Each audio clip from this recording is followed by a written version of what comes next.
Le prix de l'humiliation que j'ai subi le jour de mon propre mariage fut la ruine totale de mon fiancé, orchestrée en moins de 24 heures. Lorsque Léo Chevalier, mon futur mari, s'est mis à hurler devant nos 200 invités que j'étais une femme égoïste et avare pour avoir refusé de payer la robe de son âme sœur, il a cru m'avoir enfin soumise. Il avait cependant oublié quelques détails cruciaux. Il avait oublié que chaque centime de ce mariage extravagant à 80 000 € provenait exclusivement de mon compte en banque. Il avait oublié que le contrat de mariage, qu'il avait paraphé sans même le parcourir, le laissait démuni en cas de rupture. Et surtout, il avait oublié que moi, Manon Dubois, fondatrice et PDG d'une florissante entreprise de conseil en technologie basée à Paris, n'était pas du genre à me laisser piétiner. Voici mon histoire, un conte de fées qui s'est transformé en un cauchemar absolu pour lui, et en ma libération définitive. Ce matin-là, un samedi de juin baigné de lumière, l'hôtel de luxe que j'avais sélectionné à Paris offrait un spectacle à couper le souffle. La scène scintillait sous le soleil radieux, et depuis la terrasse panoramique où devait se tenir la réception, la vue sur les toits de la ville et ses monuments emblématiques était une véritable carte postale. J'avais passé 2 années entières à planifier cette journée dans les moindres détails. Chaque élément avait été personnellement choisi par mes soins, des opulentes compositions de fleurs blanches importées de Hollande au menu dégustation en 5 services, concoctées par un chef récompensé de 2 étoiles Michelin. Le coût total dépassait les 80 000 €, une somme considérable même pour moi, qui gagnais très bien ma vie.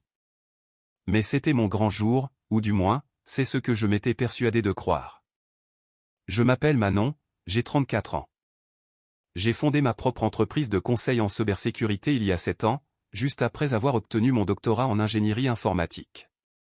J'ai débuté avec 2 employés dans un minuscule bureau, et je dirige aujourd'hui une équipe de 45 experts. Mes clients comptent parmi les plus grandes banques et multinationales. Sans vouloir me vanter, j'ai travaillé sans relâche pour en arriver là. J'ai rencontré Léo il y a 3 ans, lors d'un événement de networking professionnel. Il s'était présenté comme consultant indépendant en marketing digital. Il était charmant, prévenant, spirituel. Il possédait ce charisme magnétique qui illumine une pièce. Les 6 premiers mois de notre relation furent idylliques. Nous dînions dans des restaurants chics, et c'est moi qui réglais systématiquement l'addition, car ces projets étaient encore en phase de développement. Cela ne me dérangeait pas. Quand on aime, on ne compte pas, et on partage. Les problèmes ont commencé lorsque j'ai fait la connaissance de sa famille. Sa mère, Monique Martin, une femme d'une 60aine d'années, vivait dans un appartement modeste dans un quartier populaire de Paris. Je découvrirai bien plus tard que le loyer était payé grâce à une aide mensuelle que Léo lui versait, argent qui, bien entendu, provenait des fonds que je lui allouais pour ses propres dépenses. Et puis, il y avait Chloé.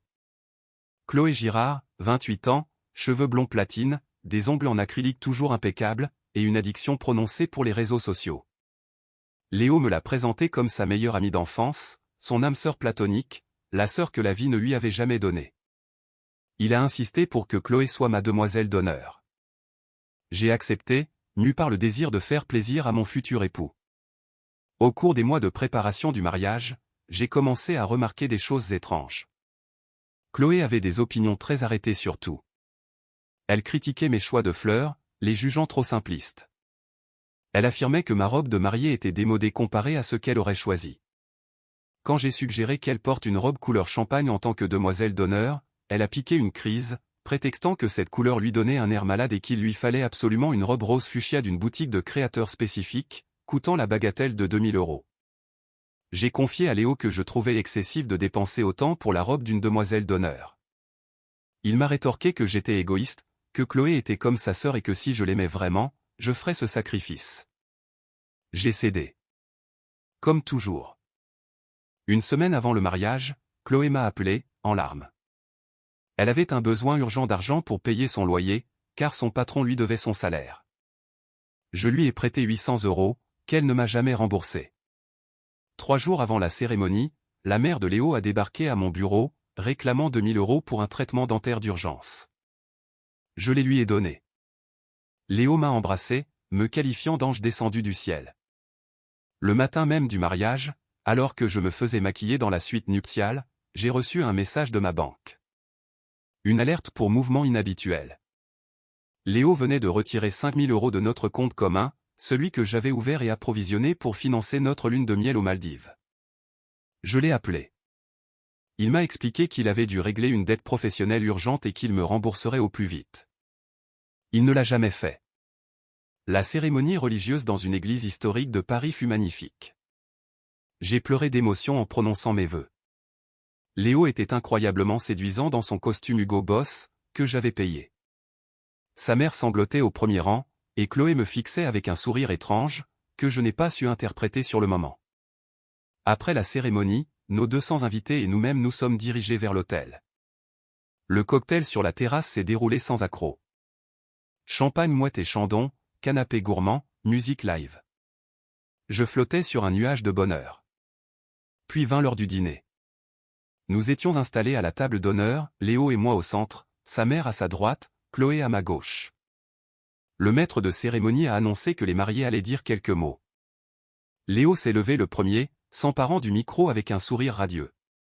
Il a bien commencé, remerciant tout le monde d'être venu, parlant de son bonheur. Puis, son ton a changé. Il a dit qu'il voulait remercier tout particulièrement son âme sœur, sa véritable compagne d'âme. J'ai souri, pensant qu'il parlait de moi, mais il s'est alors tourné vers Chloé. « Chloé, a-t-il dit d'une voix forte pour que tous l'entendent, tu as toujours été à mes côtés.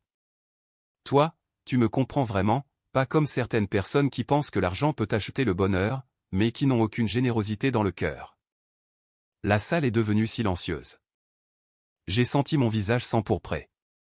Il parlait de moi. À notre mariage.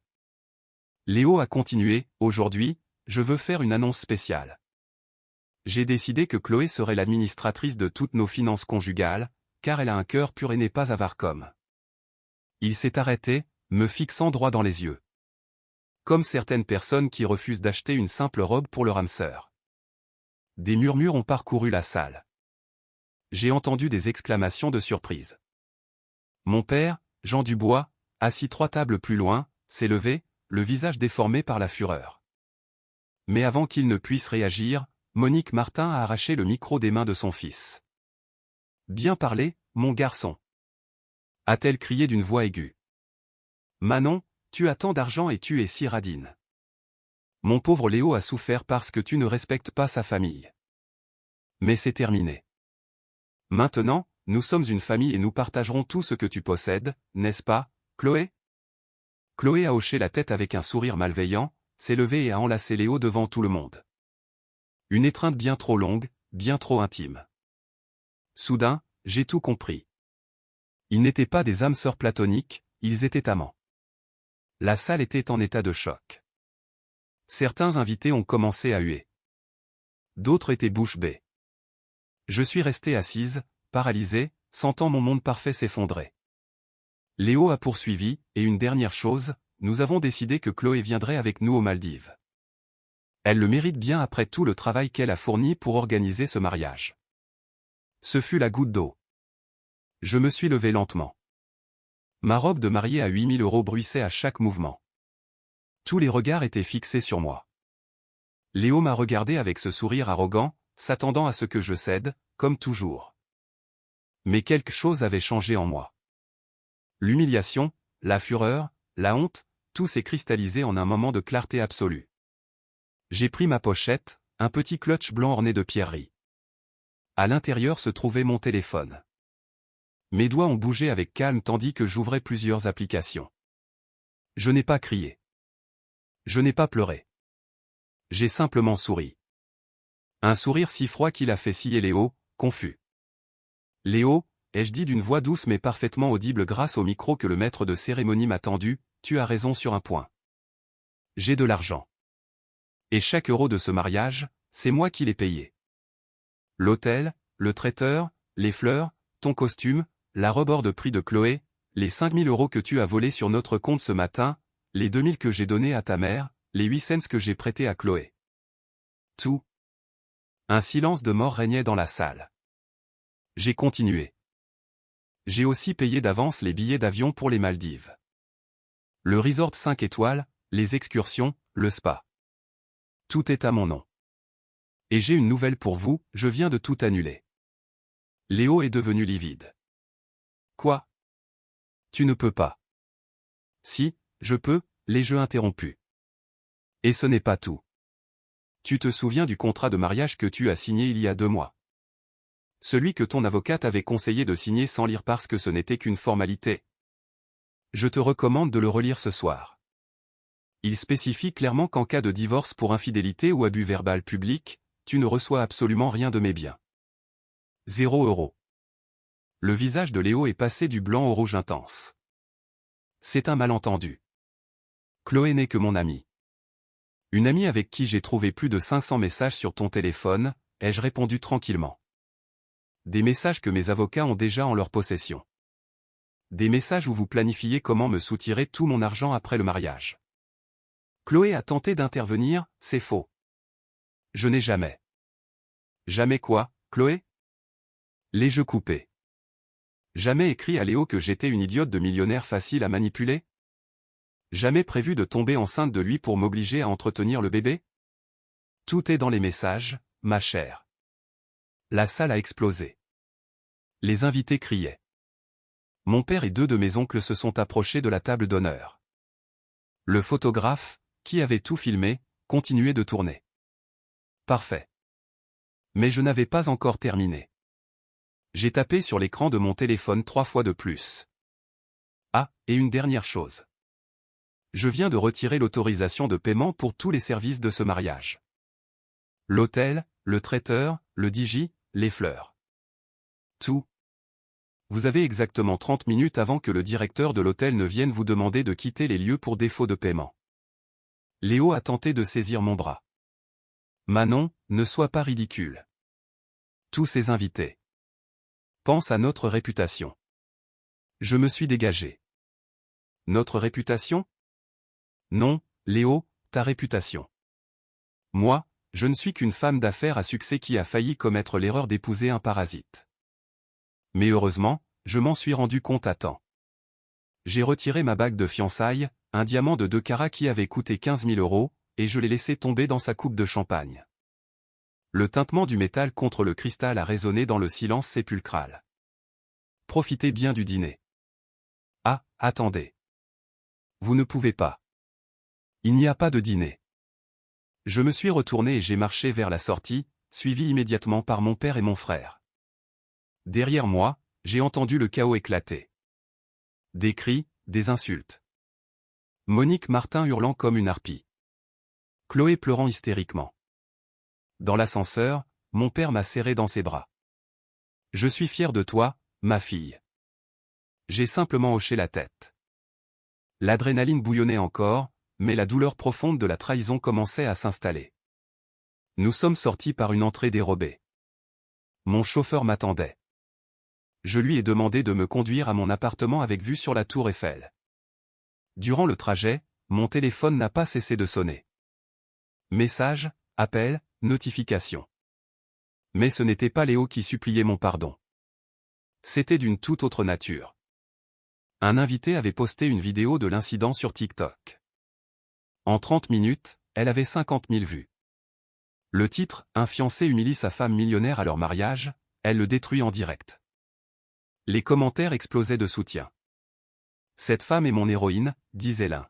« Le karma est rapide », disait un autre. « Ne jamais sous-estimer une femme qui a son propre argent », ajoutait un troisième. La vidéo devenait virale. 100 000 vues, 200 000. Les médias locaux ont commencé à me contacter. TF1 voulait une interview, Le Figaro une déclaration. J'ai éteint mon téléphone. J'avais besoin de silence. Chez moi, j'ai enlevé ma robe de mariée et l'ai laissée tomber au sol. J'ai pris une longue douche, comme pour laver l'humiliation. Puis, j'ai enfilé un jogging confortable, préparé une tasse de thé et allumé mon ordinateur. L'heure de la phase 2 de ma vengeance avait sonné. Car ce que Léo ignorait, c'est que j'étais aussi une experte en cybersécurité. Depuis que mes soupçons avaient été éveillés, j'avais recueilli des preuves. Pas seulement les messages, mais aussi ses emails, ses relevés bancaires. Tout était légal, puisque j'étais cotitulaire de notre compte commun et qu'il m'avait donné ses mots de passe. Ce que j'ai découvert était pire que tout. Ils avaient élaboré un plan pour se marier, attendre 6 mois, puis demander le divorce en m'accusant d'abus émotionnels. Sans contrat de mariage, il aurait pu réclamer jusqu'à 50% de tout ce que j'avais gagné durant notre union. Mais le contrat rédigé par mon avocate, la brillante Sandrine Leroy du cabinet Leroy et Associés, était blindé. Il précisait non seulement que mes biens personnels et professionnels étaient intouchables, mais il incluait une clause d'infidélité. S'il me trompait durant la première année de mariage, il devrait me rembourser chaque euro dépensé pour lui. J'ai ouvert un tableur. Dîner, 12 000 euros. Vêtements pour lui, 8 500 euros. Sa voiture, une DS neuve que je lui avais offerte, 35 000 euros. Vacances, 18 000 euros. Loyer payé, 15 000 euros. Prêt d'hiver, 9 000 euros. Total, 97 500 euros. J'avais tous les reçus. J'ai rédigé un email à Sandrine, lui expliquant tout et lui demandant de lancer immédiatement une procédure civile pour rupture de contrat et fraude au mariage. Il était 23 heures. J'étais épuisé, mais avant de dormir, j'ai publié un message sur mon Instagram. Aujourd'hui, j'ai appris que l'amour-propre est plus précieux que n'importe quelle cérémonie. Les personnes toxiques finissent toujours par se révéler. Il faut juste avoir le courage d'agir. J'y ai joint une photo de moi, souriante, sur la terrasse de mon appartement. Je me suis couché, étrangement en paix. Je n'étais pas une victime, j'étais une survivante. Le lendemain matin, je me suis réveillé avec 847 notifications. La vidéo était devenue virale au niveau national, avec 3 millions de vues. Mais le plus intéressant concernait Léo. Le directeur de l'hôtel avait bien exigé le paiement. Les cartes de crédit de Léo et Chloé avaient été refusées. Ils avaient été expulsés, et les invités affamés étaient partis en masse. Pendant qu'ils se disputaient avec le directeur, quelqu'un a volé son téléphone. L'auteur du vol a publié des captures d'écran de ses conversations avec Chloé. On y apprenait qu'il devait de l'argent à des prêteurs, qu'il avait falsifié des factures, que son entreprise n'avait jamais eu de clients réels. Les médias se sont déchaînés. Le fiancé parasite, titré Libération. L'escroc démasqué à son propre mariage, publié Le Figaro. Le coup de grâce est venu d'une entreprise où il prétendait avoir travaillé, qui a publié un démenti officiel. En 24 heures, sa réputation était anéantie. Chloé n'a pas été épargnée. Son employeur, une marque de cosmétiques, l'a licencié sur le champ pour atteinte à l'image de l'entreprise. Sa tentative de se défendre sur Instagram a été un fiasco, les internautes exhumant des preuves de sa relation avec Léo. Pendant ce temps, Monique Martin recevait un ultimatum de sa propriétaire, qui se trouvait être une des invitées au mariage, payer ses 3 mois de loyer en retard sous une semaine, ou être expulsée. 5 jours plus tard, Sandrine m'a appelé. Léo voulait négocier. Négocier quoi? Ai-je demandé. La plainte. Nous lui réclamons 97 500 euros plus dommages et intérêts. Il propose 5 000 euros, payables en plusieurs fois. J'ai ri. J'ai dû dépenser ça rien que pour ses costumes. Sandrine a répondu, c'est ce que je lui ai dit. C'est 97 500 euros ou le procès. Et nous gagnerons. Elle a ajouté que Léo devait également 15 000 euros à une application de prêt rapide en ligne. 2 semaines plus tard, Léo s'est présenté à mon bureau. J'ai accepté de le voir dans le café d'en face, en public. Il était méconnaissable, amaigri, l'air hagard. Manon, s'il te plaît, retire la plainte. Je suis ruiné. Je n'ai plus de travail. Ma mère va être expulsée. Chloé m'a quitté. Et moi, j'étais sur le point de t'épouser, Léo. Dis-moi, as-tu eu le moindre remords en planifiant de me voler? Il a baissé les yeux. Au début, je t'aimais. Mais Chloé m'a convaincu. N'essaie pas de rejeter la faute sur elle, les jeux coupés. Tu as pris tes propres décisions. Maintenant, tu en subis les conséquences. Il a fondu en larmes, suppliant. Je suis resté de marbre. Je ne ressentais plus rien pour lui. Je ne retirerai pas la plainte. Je vais gagner le procès. Le juge ordonnera la saisie de tes biens, qui sont inexistants. Tu auras une dette légale qui te poursuivra pendant des années. Chaque fois que tu trouveras un travail, une partie de ton salaire sera saisie. Tu vivras avec les conséquences de tes actes très, très longtemps. Je me suis levé, et laissé un billet pour mon café et suis parti. Le procès a eu lieu 3 mois plus tard. Ce fut rapide. Le juge a condamné Léo à me payer 125 500 € au total, 97 500 € de dette plus 28 000 € de frais de justice. Une saisie sur ses futurs revenus a été ordonnée. De plus, le juge l'a condamné à une amende pour fraude professionnelle. En sortant du tribunal, j'ai simplement dit aux journalistes « Justice a été rendue ». 6 mois plus tard, ma vie était meilleure que jamais. Mon entreprise avait signé 3 contrats majeurs, j'avais ouvert un bureau à Lyon. Léo, d'après Sandrine, travaillait comme livreur. 30% de son salaire minimum était saisi chaque mois. Il lui faudrait environ 20 ans pour me rembourser. Chloé était serveuse dans un bar en banlieue parisienne. Monique avait été expulsée et vivait dans un logement social. Quant à moi, lors d'une conférence à Lyon, j'ai rencontré Lucas Bernard. Ingénieur aérospatial, il avait un sourire sincère. Le courant est passé immédiatement. Au dîner, je lui ai raconté mon histoire. Il a écouté, puis a dit « Tout homme qui ne valorise pas ton succès est un idiot. Et celui qui tente d'abuser de toi est pire encore. Je ne suis rien de tout ça. Je veux juste apprendre à te connaître. » 2 ans ont passé. Lucas et moi vivons ensemble dans un bel appartement à Saint-Germain-des-Prés. Nous partageons les dépenses, nous nous respectons, nous nous aimons. Hier soir, j'ai reçu un email inattendu de Léo. L'objet, je suis désolé. Il disait avoir suivi une thérapie, avoir compris le mal qu'il avait fait. Je l'ai lu, puis je l'ai supprimé. Ce n'était plus pertinent. Léo était un chapitre clos. En rejoignant Lucas dans notre lit, j'ai souri. Le prix de cette humiliation avait été la ruine de Léo. Mais le véritable prix, je le réalisais maintenant, avait été ma propre naïveté. Et c'était un prix qui valait la peine d'être payé, car il m'a transformé en la femme que je suis aujourd'hui. Une femme qui connaît sa valeur et qui ne tolérera plus jamais le manque de respect. La vie, ai-je découvert, a une façon poétique de rendre justice. Le karma n'est pas une vengeance, c'est un équilibre.